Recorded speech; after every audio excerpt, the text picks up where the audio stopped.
Guys, can you just move in a bit? Just allow the traffic through, thank you. Really important that we actually fight to make sure that NUJ photographers are able to carry out their work without intimidation and harassment from the police, and are actually able to do their work and their job properly, which is actually to hold the authorities to account. That's part of their job.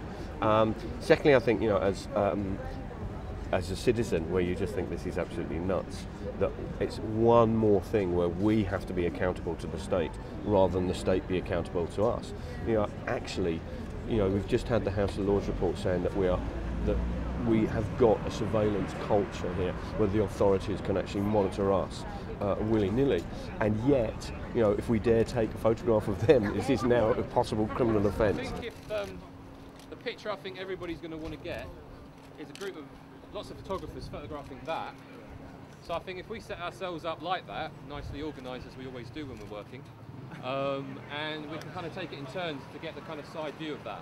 I don't think anything can embarrass the police, but it might help. Every bit helps. We've got to oppose it all the way. I think it's brilliant. I don't think anything like this has ever been done before with press photographers and amateurs alike.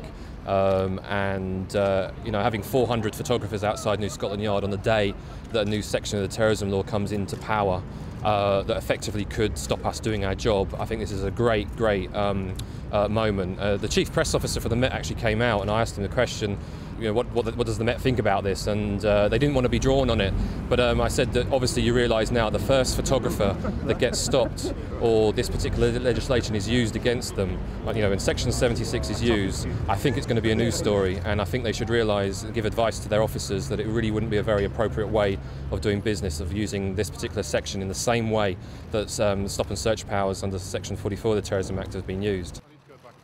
It's a further extension of the terrorism laws. I mean, I've already personally been stopped under the existing terrorism laws. I was covering a job in the London Docklands, a traveller wedding down there, and I was stopped in the car park by the police, said I could be doing hostile reconnaissance. They detained me for 45 minutes. They said if I was to use any of the footage of the police car in the car park or any of the audio, that there'd be severe penalties, and I'm still waiting for those. I think the great thing about events like today is they put down a challenge and they actually draw attention to what is going on, but they also mount a challenge to how the police enforce this law.